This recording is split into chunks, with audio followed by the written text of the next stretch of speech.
அன்பு தோழர்களே, பெத்தவங்க இருக்கும்போதே அவங்க ஆசைப்பட்டதை வாங்கி கொடுத்துருங்க. அவங்க இறந்த பிறகு அவங்களுக்கு நீங்கள் கோவிலே கட்டினாலும் எந்த பயனும் இல்லைன்னு தான் சொல்லணும். அதுக்காக இப்போ கட்டி வச்சிருக்கவங்கள நான் குறை சொல்லலை. பெத்தவங்க இறந்ததுக்கப்புறம் அவங்க ஃபோட்டோ வந்து நீங்கள் 10 இலை வச்சு படையல் போட்டாலும் அது அவங்களுக்கு ஏர்வையாக இருக்காது. அதனால் அவங்க இருக்கும்போதே அவங்களுக்கு தேவையானதை உங்களால் முடிஞ்ச வரைக்கும் செஞ்சிருங்க ஃப்ரெண்ட்ஸ். இந்த வலியும் வேதனையும் பெற்றோர் இல்லாத போது தான் உங்களுக்கு புரியும். தானத்தில் சிறந்த தானம் பணமோ நகையோ கிடையாது.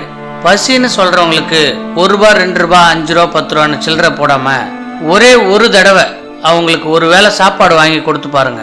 உங்களுக்குள்ளேயே உங்களை அறியாம ஒரு விதமான மன நிறைவு, மன மகிழ்ச்சி அடையும். அது நீங்க உணர்வீங்க. இது 100% உறுதி. அப்படி உங்களால ஒரு வேளை உணவு வாங்கி கொடுக்க முடியலன்னா ஃபீல் பண்ணாதீங்க.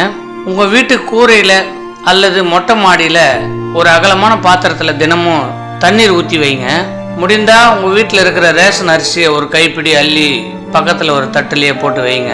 வெயிலின் தாக்கம் அதிகமா இருக்கிறதுனால பறவைகள்லாம் தண்ணீர் குடிக்கிறதுக்கு ரொம்ப தவிக்குதுங்க. தண்ணீரின்றி தவிக்கின்ற அந்த பறவைகளுக்கு நம்ம தண்ணீர் கொடுக்கும்போது அந்த பறவைகள்லாம் மிகுந்த மகிழ்ச்சி அடையுதுங்க.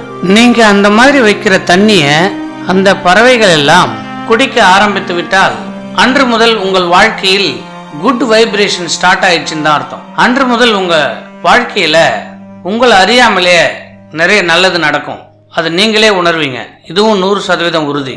நம்ம முன்னோர்கள்லாம் பார்த்தீங்கன்னா இதுக்கு முன்ன கோலம் போடும்போது அரிசி மாவு பயன்படுத்துவாங்க.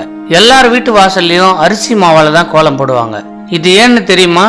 வாயில்லாத அந்த எறும்பு ஜீவன்கள் இவங்கெல்லாம் பசி ஆறட்டும்ன்றதுக்காக தான் அரிசி மாவுல கோலம் போட்டாங்க. இப்பெல்லாம் ஆனா அந்த மாதிரி யாரும் பண்றதில்ல. எல்லாமே மண்ணாலான அந்த வெள்ளை கோலை மாவை தான் பயன்படுத்துறாங்க. முடிஞ்ச வரைக்கும் நம்ம செய்யற செயல் அடுத்தவங்களுக்கு பயனுள்ளதா இருக்கணும். தானத்தில் சிறந்த தானம் அன்னதானம், அன்னதானம், அன்னதானம் என்று சொல்லி உங்கள் அத்தனை பேருக்கும் என் மனமார்ந்த நன்றியை தெரிவித்துக் கொள்கிறேன். நன்றி, வணக்கம். நம்ம சேனல் பிடிச்சிருந்தா சப்ஸ்கிரைப் பண்ணுங்க. இந்த வீடியோக்கு ஒரு லைக் பண்ணுங்க.